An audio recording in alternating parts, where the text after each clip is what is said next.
Bismillahirrahmanirrahim.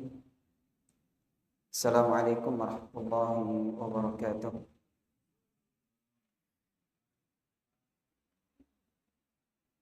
Innal hamdalillah nahmaduhu wa nasta'inuhu wa nastaghfiruh wa na'udzu billahi min shururi anfusina wa min sayyiati a'malina. May yahdihillahu fala mudilla lahu wa may yudlil fala hadiya lahu. Asyhadu an la ilaha illallah wa la syarika lahu. Wa asyhadu anna Muhammadan abduhu wa rasuluh. Allahumma shalli ala Muhammad wa ala alihi wa ashabihi wa man tabi'ahum bi ihsanin ila yaumiddin wa ba'd. Jamaah salat maghrib yang dimuliakan Allah Subhanahu wa taala. Pertama kita bersyukur kepada Allah Subhanahu wa taala, alhamdulillah. Kembali Allah Subhanahu wa taala karuniakan kepada kita nikmat yang sangat besar di maghrib hari ini. Kita berada di maghrib ke-17 di bulan Safar. Seperti yang kita rasakan bersama, ya khususnya di kota Mamuju ini. Masya Allah, hujan dari tadi siang ya, sampai sekarang ini mengguyur kota kita. Ini tentu pertama kita syukuri karena hujan itu datang dengan rahmat. Ya. Meskipun kadang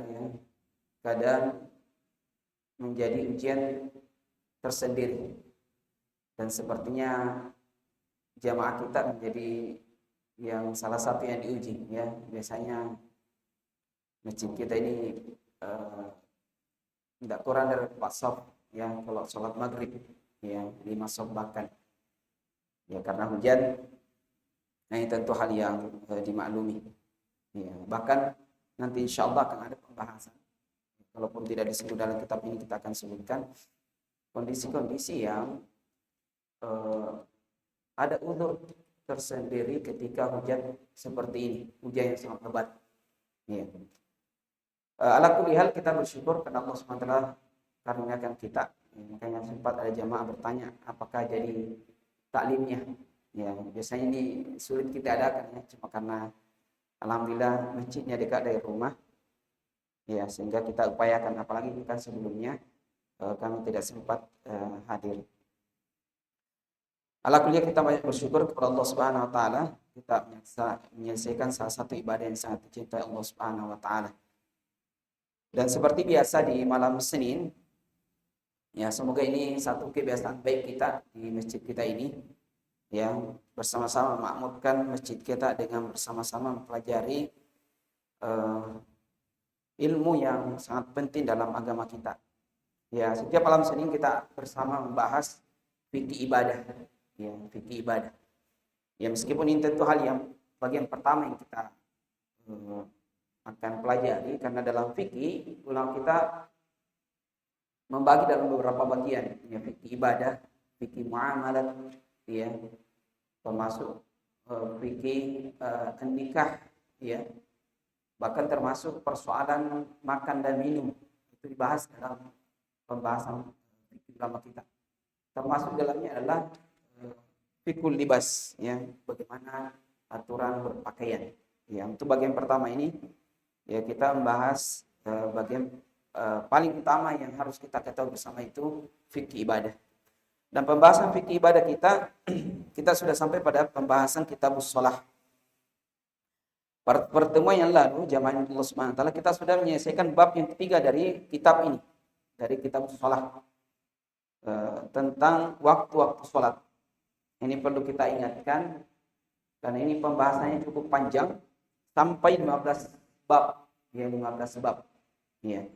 Dan untuk sholat ini sendiri mungkin kita akan berusaha agak sedikit mendetail hal yang perlu kita detail, karena ini sholat menjadi ibadah pokok dalam agama kita, seperti yang akan kita jelaskan. Insyaallah pada kesempatan yang singkat ini jamaah Allah Subhanahu wa taala, kita akan masuk ke bab yang keempat. Bab yang bisa dikatakan merupakan pembahasan yang paling pokok dalam pembahasan salat, ya. Di sini sebutkan fi syurutis shalah wa arkaniha wa adillati dzalika wa hukmu tarikiha. Ya, atau wa hukmi tarikiha. Pembahasan tentang syarat-syarat salat, ya, rukun-rukunnya, Dan dari terkait itu, dan yang paling penting adalah apa hukum meninggalkan sholat. Ya. Ini mungkin kalau dalam pembahasan di sekolah kita ini kadang menjadi persoalan yang biasa-biasa saja. Padahal dalam sholat dengan Allah Subhanahu wa taala yang paling penting kita perhatikan setelah niat tulus ikhlas kita beribadah kepada Allah ada dua. Syarat dan rukun. Iya. Saya tidak tahu apakah pembahasan hari ini cocok dengan syarat dan ketentuan yang berlaku. Iya. Sama dengan itu. Misalnya kalau ada apa istilahnya pembagian-pembagian atau ada pengurusan-pengurusan selalu ada syarat dan ketentuan berlaku. Nah, ini tidak bisa kita ngolok. Sama dengan ibadah. Ibadah itu dua hal ini sangat perlu diperhatikan. Ya, makanya dalam pembahasan di kita ada namanya syarat sah. Ya, karena bagaimanapun kita ikhlasnya kalau tidak memperhatikan syarat ini maka tidak akan diterima. Karena Allah SWT sebagai pembuat aturan dia sudah menentukan. Nah, ini akan kita bahas bersama. Terutama rukun. Nah, rukun ini karena rukun ini berkaitan dengan dari awal sholat sampai akhir sholat, maka beberapa atau kita upayakan kita akan berikan penjelasan terkait sifat-sifatnya. Ya, bagaimana takbir, ya, bagaimana meletakkan tangan di dada, bagaimana posisinya. Bagaimana posisi yang tidak dibenarkan, ya, ya, dan seterusnya. Bagaimana ketika kita sujud, ya, bagaimana duduk di antara dua sujud dan seterusnya. Ya, istilahnya, insya Allah kita akan berikan penjelasan tutorial sholat khusyuk, ya, istilahnya tutorial, ya. Karena sholat khusyuk ini bisa diusahakan, ya, bisa diusahakan. Nah, ini untuk pembahasan ini ada berapa bab ini? Ada 8 banyak ini, termasuk banyak ini pembahasannya. 9 masalah, 9 pembahasan. Ini kalau di sini ada sampai 5 lembar ini. Kita masuk pembahasan yang pertama jemaah Allah Subhanahu wa taala. Ya, meskipun ini tidak disebutkan di judul bab, tapi ini disebutkan sebagai bagian pengantar. Fi adadi shalawatil maktubah. Jumlah salat yang diwajibkan. Ini penting untuk diketahui. Ya, untuk diingat dan ditekankan. Ini disebutkan sebagaimana yang kita tahu bersama, ada shalawatil maktubah khams. Ya. Tentu salat wajib al-maktubah yang telah ditentukan ada 5. Ya, ada 5. Salat subuh, al-fajr, wal-zuhur, wal-asr, wal-maghrib, wal-isya. Jadi istilah kita sekarang ini adalah istilah ya kurang lebih orang Sulawesi sebutnya seperti itu. Subuh, zuhur, asar, ya, maghrib, isya. Biasanya ini asal bahasanya adalah bahasa Arab. Ya, al-fajr waktu fajar, az-zuhur ya waktu zuhur, al-asr waktu asar, maghrib waktu maghrib dan isya ya waktu isya. Wa hiya mujma' 'alaiha dan ini disepakati sekaligus sebagai bantahan sebagian golongan yang mengatakan sholat sekarang ini cuma 3 dan ada ya, bahkan datang dengan mazhab yang lain ya, dari 4 mazhab itu sholat itu cuma 3 waktu ya. Jadi semuanya ini 5 waktu sudah keringanan, ini mau lagi diringankan ya. Jadi subuh kemudian zuhur asar digabung, maghrib isya gabung ya. Betul ini kalau kita safar. Dan kalau ada kondisi yang boleh nanti kita jamak, insya Allah kan ada pembahasan jamak. Nah ini juga diantara pembahasannya. Kadang bercampur mana jamak, mana qasar. Ya. Mana jamak, mana qasar. Ini kadang bercampur. Ya. Padahal masing-masing ada tuntunannya. Ya, ini sebagaimana waktu yang 5 ini sebagaimana disebutkan dalam hadis ya. Talha bin Ubaidillah. Ya, jadi sahabat yang mulia Talha bin Ubaidillah mengatakan anna Arabiyan qal. Ya, pernah ada Arab Badui. Arab Badui itu Arab pedalaman. Ya. Pernah bertanya kepada Rasulullah sallallahu alaihi wasallam. Beliau mengatakan, "Ya Rasulullah, madza furida alayya minas shalah. Jadi ini yang kita maksud pembahasan ini. Pembahasan kita ini, pemahaman kita ini berdasarkan dengan dalil yang ada, ya. Apa yang diwajibkan kepada ya Rasulullah? Maka Rasulullah SAW mengatakan, khamsu salawatin fil yaumi wal lailah. 5 salat sehari semalam. Ya. Ya meskipun seperti yang pernah kita isyaratkan, mazhab Abu Hanifah itu menganggap bahwa salat witir itu wajib. Ya. Maka karena dalam mazhab Abu Hanifah itu membedakan antara wajib dengan fardu. Ya. Jadi di sebagian negeri yang mengambil mazhab ini itu mewajibkan.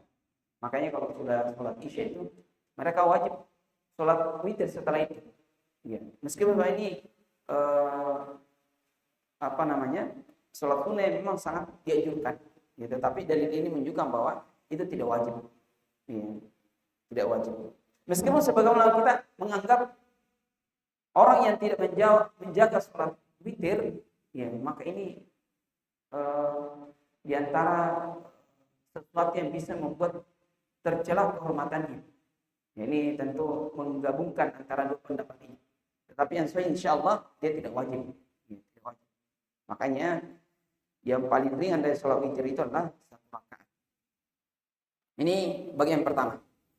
Kemudian bagian kedua, al-mas'alatus tsaniyah, pembahasan yang kedua, ini pembahasan yang sangat penting juga, alaman tajib. Siapa yang wajib sholat? Ya, siapa? Apakah ada orang tertentu boleh tidak sholat? Ya, atau bagaimana? Ya. Apakah ada kondisi ya orang-orang tertentu yang sudah sampai pada ilmu ya tertentu yang boleh sudah yang penting sholat 1 waktu dalam sehari semalam atau bagaimana? Ini penting untuk kita ketahui. Di sini sebutkan tajibu 'alal muslim al-baligh al-aqil. Ini langsung dijelaskan. Siapa yang diwajibkan sholat? 'Alal muslim al-baligh. Pertama yang baligh. Ya. Tentu ya. Baligh ini sudah kita jelaskan ya, tanda-tanda baligh. Ya. Tanda baligh antara laki-laki dan perempuan. Al-aqil, kemudian berakal. Ya, makanya orang yang tidak berakal, apakah hilang kesadarannya, pingsan atau gila, maka tidak wajib.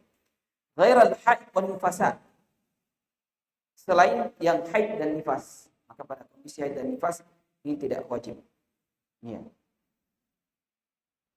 Wa yu'maru biha as-sabi idza balagha 7 sinin. Nah, adapun anak ini sifatnya anjuran. Kalau sudah sampai 7 tahun. Ya, 7 tahun. Tentu kalau 7 tahun ini belum sampai balik ya. Ya, meskipun sekarang usia balik sekarang ini bergeser. Ya, anak SD ini kelas 5 itu sudah ada yang balik. Ya, makanya umur untuk persoalan umur ini luar biasa berbeda ulama kita. Untuk tanda-tanda yang lain tentu tidak ada khilaf. Ya, tidak ada yang khilaf. Ya. Tetapi kalau umur 7 tahun ini umur mumayyiz. Ini diperintahkan ya sebagaimana sabda Nabi kita sallallahu alaihi wasallam. Dan bisa bagi walinya untuk memukulnya jika dia tidak sholat pada umur 10 tahun. Ya, berdasarkan hadis Nabi, rufi al-qalam an thalathah. Pena itu diangkat dari 3 golongan. Artinya tidak akan dicatat. Jadi Nabi kita jelas menjelaskan bahwa seseorang itu kalau sudah balik, maka saat itulah mulai pencatatan amalan. Dan yang tidak dicatat ada 3 golongan. Ya, salah satunya wa 'anis sabihi hatta yahtalim. Orang anak kecil sampai dia ihtilam. Apa maksudnya ihtilam? Dia sudah mimpi basah. Ya, mimpi basah. Maka ini perlu sekali edukasi tentang mimpi basah ini. Ya. Biasa kalau anak SD kelas 4 kelas 5 ini harus dipahamkan dengan bahasa mereka. Ya. Karena sangat ironis kalau sudah sampai SMP tidak tahu kewajiban sholat itu. Bahkan bukan cuma sholat. Makanya ulama kita sering mengatakan 7 tahun sampai 10 tahun ini bukan hanya untuk sholat. Meskipun hadisnya tentang sholat, tetapi ini sama untuk semua perintah-perintah ibadah, termasuk puasa. Iya, termasuk puasa. Maka dibiasakan pada umur 7 tahun. Jadi selama dia masih mumayyiz, maka belum dicatat. Maksudnya dicatat dosanya. Tapi kalau dia sudah beramal, maka itu dicatat kebaikan baginya, mumayyiz. Sama kalau ada anak-anak kecil, mumayyiz, ya umur 7 tahun naik haji. Ya, naik haji. Apa hukum hajinya? Maka dia berpahala dengan haji itu. Tetapi itu bukan haji yang dimaksud wajib haji. Artinya kalau dia sudah dewasa masih wajib haji. Ya, misalnya anak orang tua yang ingin sekeluarganya haji, biasa kita dapatkan itu. Nah, ini boleh saja. Ya. Tetapi masih wajib dia bagi untuk haji ulang ketika dia dewasa. Karena haji itu wajibnya 1 kali. Ya, 1 kali. Baik. Ini hadis yang pertama. Adapun hadis yang kedua yang sudah sering kita bacakan, Subhanahu. Ini hadis yang sering dibaca atau disebutkan dalam persoalan tarbiyatul aulad, pembinaan anak. Nah, ini perlu kita perhatikan. Dan mungkin di antara sebab hari ini kenapa sholat ini agak diremehkan karena salah satu prinsip ini kurang diperhatikan. Padahal sederhana Nabi kita mengatakan, muru auladakum bis-shalah li-sab'in. Ya. Perintahkan anak kalian sholat pada umur 7 tahun. Ya. Wadribuhum 'alaiha di 10. Dan boleh dipukul kalau umur 10 tahun. Jadi ini penting ya, kita sudah bahas ini bagian pertama, pentingnya mencatat tanggal lahir anak kita. Tanggal lahir yang mana ini? Hijriah atau Syamsiah atau Qamariyah? Ya, Hijriah atau Miladiyah? Ya, Hijriah. Yang dimaksud itu Hijriah. Ya, Hijriah. Ya. Jadi sama kalau umur-umur apa biasanya disyaratkan umur? Ya, sapi misalnya. Sapi. Kalau sapi kan enak. Ya, ada tanda-tandanya yang giginya sudah tanggal. Ya, termasuk hewan ternak yang disembelih. Jadi dicatat lahirnya. Selain memang ada pencatatan negara kita memang pakai miladiyah. Ya mau dia makan sudah ada perubahan. Ya, padahal negeri kita. Jangankan persoalan tanggal hijriah. Ulama kita, kiai kita dulu menulis kitab mereka dengan kitab-kitab Arab. Dulu, ya. Ya. Kalau ada yang mengenal pendiri NU ya, Kiai Asy'ari rahimahullah taala, ya masih kami punya kitabnya. Buku-bukunya semua berbahasa Arab. Dan dulu surat menyurutnya. Orang dulu raja-raja di Indonesia itu berbahasa Arab. Iya, berbahasa Arab. Dan itu sudah hal yang sangat dipahami. Ya meskipun sebagian kalau ini Jawa ya. Tetapi dia menggunakan tulisan Arab itu. Ya, makanya kalau kita buka mushaf, ya, mushaf kan ditulis pakai Arab meskipun kalau dibaca bahasa Indonesia. Ya. Tapi itu menunjukkan bahwa pernah beberapa zaman di negeri kita. Ya, qadarullah wa ma syaa fa'al, itu kemudian bergeser. Iya. Dari waktu ke waktu. Jadi dihitung tanggal hijriahnya. Makanya ketika sudah masuk 7 tahun, maka saat itulah kita memperhatikan sudah mulai ekstra. Umur setelahnya boleh. Ya, boleh sudah dibiasakan. Tapi kalau masih jangan, tidak usah terlalu bagaimana. Nanti masuk 7 tahun baru. Ya. Baru betul diperhatikan. Dari 7 tahun. Biasanya kalau 7 tahun dari kelas 1, 7 tahun, 8 tahun, 9 tahun, 10 tahun. Dan kalau insya Allah kalau ini kita amalkan, apa yang disebutkan Nabi kita ini, jangan melakukan memukul itu. Ya. Jarang. Bayangkan kalau 3 tahun lebih itu, dikali 5 sehari semalam, kita lakukan, maka luar biasa, dibiasakan. Termasuk ya, ini biasa ditanyakan, anak semaknya, anak yang bisa kita bawa untuk masjid, ya adalah umur 7 tahun itu, pembiasaan itu. Ya, pembiasaan. Di bawah tentu boleh, tidak masalah. Tapi itu selama bisa dalam kontrol kita. Tapi ketika sudah umur 7 tahun, itu sudah dibiasakan, dikenalkan di masjid. Ya makanya ayat tentang sholat, ya, dan ini diamalkan oleh Umar bin Khattab dan yang lainnya. Ketika mereka membangunkan anaknya, Mereka baca ayat itu. Ya. Perintahkan keluarga untuk sholat. Wastabir 'alaiha, dan sabar-sabar. Ya, jadi kan dari umur 7, 8, 9, 10, 4 tahun ini. Ya, sabar-sabar ini. Ya, sabar-sabar, insyaallah kita sabar 4 tahun ini, insyaallah dapat, ya, akan mudah setelah itu. Ya, kalau sudah 10 tahun ini memang berat. Ya, meskipun tidak ada kata terlambat, tapi ya dia akan terasa berat. Maka semua dalam jangkauan umur ini mulai 7 tahun mulai balik. Jadi kalau 10 tahun itu sudah balik. Belum tentu balik ya, belum tentu. Tapi itu sudah mulai boleh ditegur. Ya, ini kalau dipukul jangan dipukul dengan ya. Ya, sampai terlihat bekas ya. Apalagi secara ini luar biasa ya. Dan perlindungan anak. Ya. Tidak ada kayaknya perlindungan bapak. Ya. Makanya kita di sekolah luar biasa ya. Setelah keluar aturan itu banyak konten-konten yang ketika sekolah 1000 anaknya nadele saja. Ya. Karena tidak ada perlindungan guru. Ya. Yang ada perlindungan anak. Ini memang perlu dikaji kembali. Perlu melibatkan ini antara orang-orang pemerhati anak ini memang satu hal yang perlu. Ya, karena juga banyak kejadian. Tetapi melibatkan memang para ulama terkait ini. Karena dalam agamanya sudah lengkap. Persoalan tarbiyatul aulad, pembinaan anak, ini sudah sangat lengkap. Ya, dikaji ulama kita. Maka selama usia itu wajib seterusnya. Iya. Dan tidak ada yang tidak wajib ya selama dia memenuhi hal ini. Balik, berakal, apa tadi? Tidak haid. Ya. Maka wajib dia untuk sholat. Ya. Bahkan pada seluruh nabi dan rasul itu sholat. Ya. Makanya kita mengingat kisah Nabi Ibrahim ketika meletakkan anaknya, ya, anaknya di wadin ghairi zi zar'i, di lembah yang tidak ada tumbuhan. Apa kata Allah setelah itu menceritakan Nabi Ibrahim? Rabbana liyuqimus shalah. Ya Rabb, agar mereka menunaikan salat.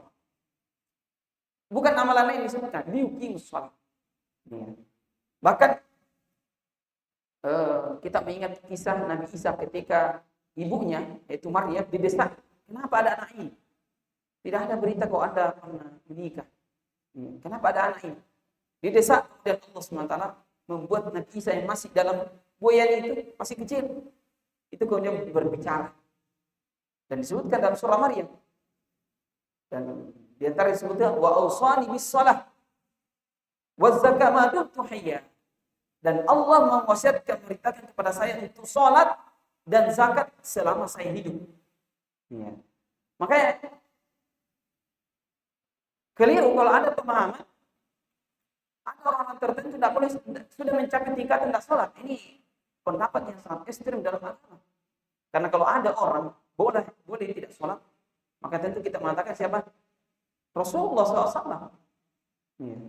Kalau ada orang boleh tidak sholat, maka Rasulullah SAW adalah orang yang paling pantas untuk tidak wajib lagi sholat. Ya, makanya kalau ada pendapat seperti ini, ya, di antara pendapat yang sangat ekstrim, berbahaya. Ya. Apalagi kalau pendapat-pendapat yang kemudian mengambil dalil kemudian dipahami sendiri, seperti apa yang Allah ceritakan terkait dengan Nabi Musa alaihissalam, wa aqimis sholata li dzikri, dan tunaikanlah sholat untuk mengingatku. Nah, ini bahaya kalau dipahami bukan dengan kawaid tafsir. Padahal seluruh ulama tafsir tidak ada yang mengatakan dengan pendapat seperti itu. Dia mengatakan bahwa sholat itu yang penting mengingat. Ya, jadi kalau dia tapak ikoro-koro kemudian mengingat, sholat itu. Ini dibalik. Tujuan dari sholat itu mengingat, bukan berarti mengingat sudah sholat. Ini bahaya dibalik-balik begini.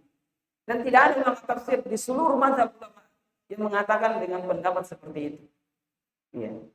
Apalagi pendapat mengatakan bahwa ya saya sudah sholat Jumat tadi di mana? Masjidil Haram. Ini Bagaimana caranya? Kita ini dengan masjid di Saudi Arabia beda 5 jam. Kita sudah sholat sekarang, di sana baru, ya kalau jam 12, di sana baru jam berapa? Jam 7 pagi. Bahkan ada pendapat yang lebih ekstrim itu, mengatakan, ya Ka'bah yang kemudian mengelilingi saya.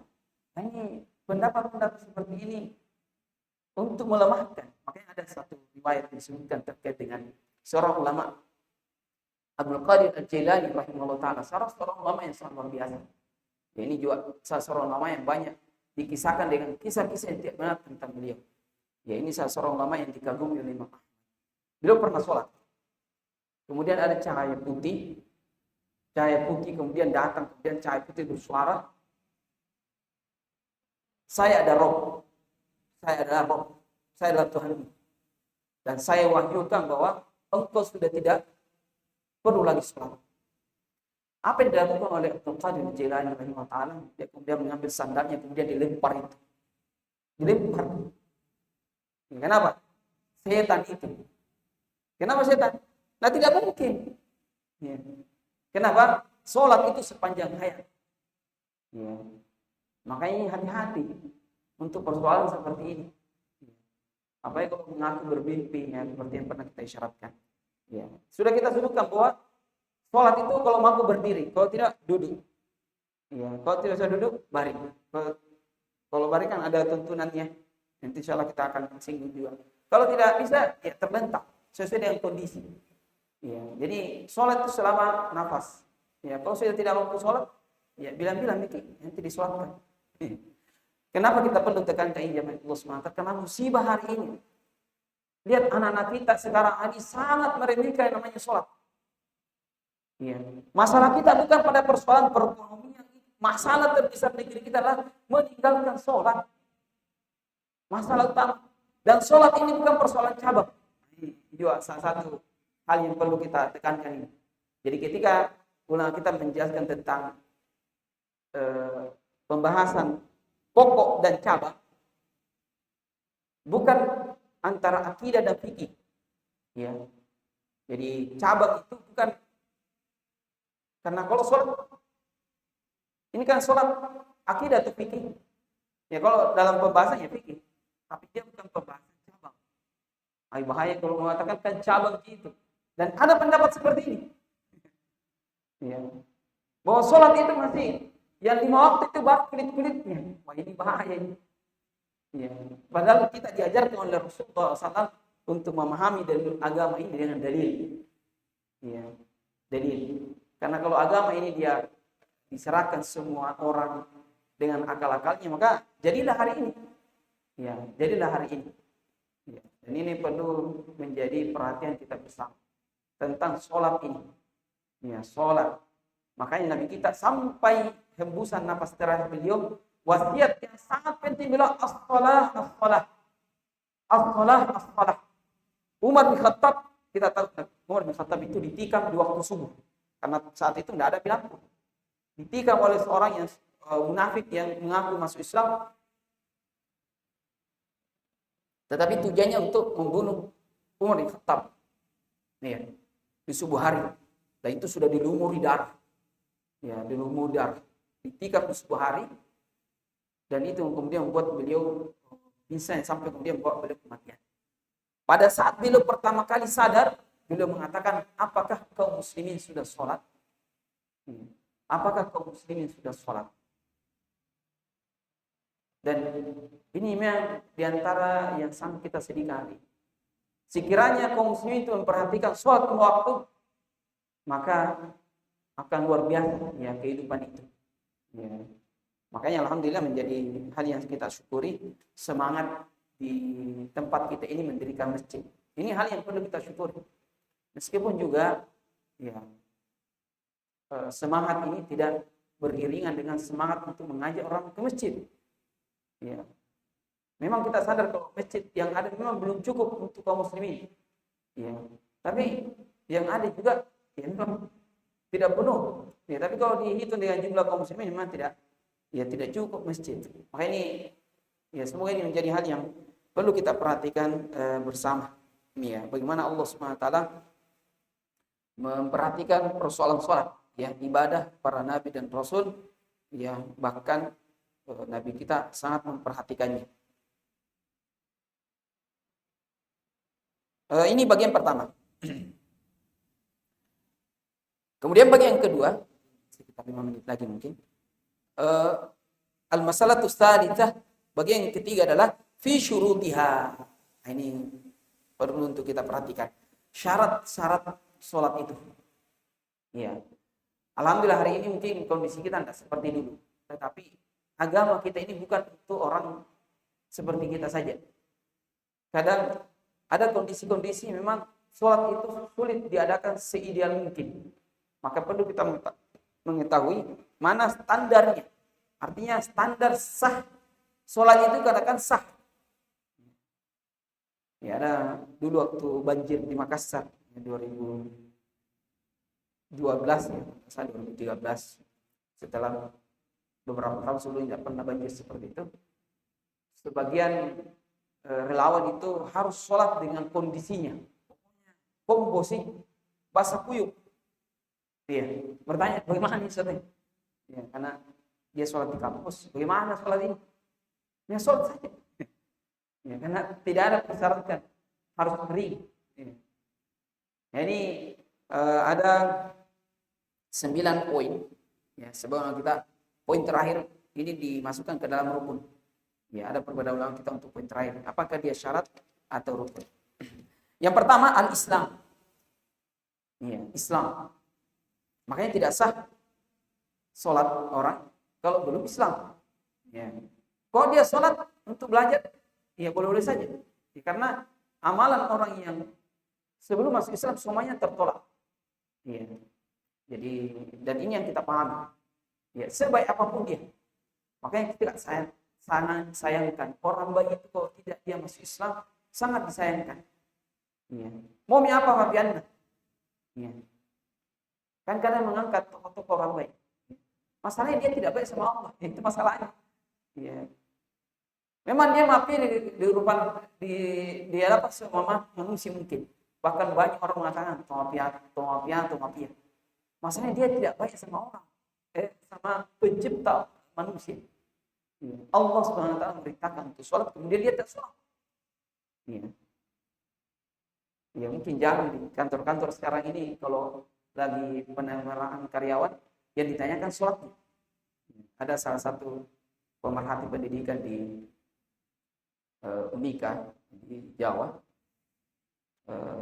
Universitas Ibnu Khaldun Bogor. Dia mengatakan kalau saya sedang skripsi S1, pertama saya akan tanyakan sholat tidak. Ya untuk apa saya menilai skripsi orang yang tidak sholat? Ya, sholat tidak. Ya. Alhamdulillah hari ini ya, gerakan Mandaras ya, kan beberapa waktu lalu seluruh guru-guru PAI itu dipanggil untuk tes mengaji. Itu baru bagus. Ya, kan ini menjadi ya bagaimana kita akan mengajar anak kita kemudian guru ngajinya tidak memperhatikan mengaji, itu masalahnya. Ya, sudah bisa dibayangkan bagaimana sih. Ya. Baik. Jadi yang pertama adalah dia Islam. Kedua al-aql. Ini sudah kita isyaratkan tadi. Ya. Kemudian ketiga al-bulugh. Ya, balik. Ya, seperti yang kita sebutkan tadi.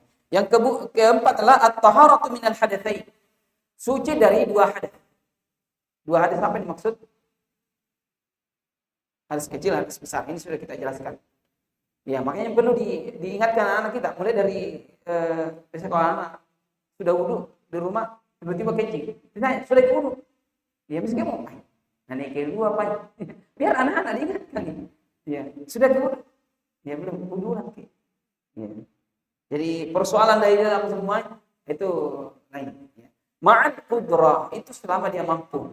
Makanya ada kondisi-kondisi memang sulit. Ya. Baik. Dan ini berdasarkan hadis Ibnu Umar. La yaqbalullahu salatan bighairi tuhur. Bighairi tuhur.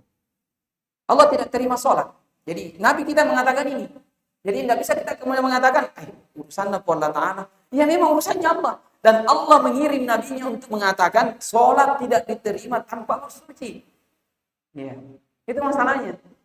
Jadi Allah yang kemudian penentu terimanya amalan itu memberitahu kepada kita melalui nabinya bahwa sholat itu tidak diterima tanpa bersuci.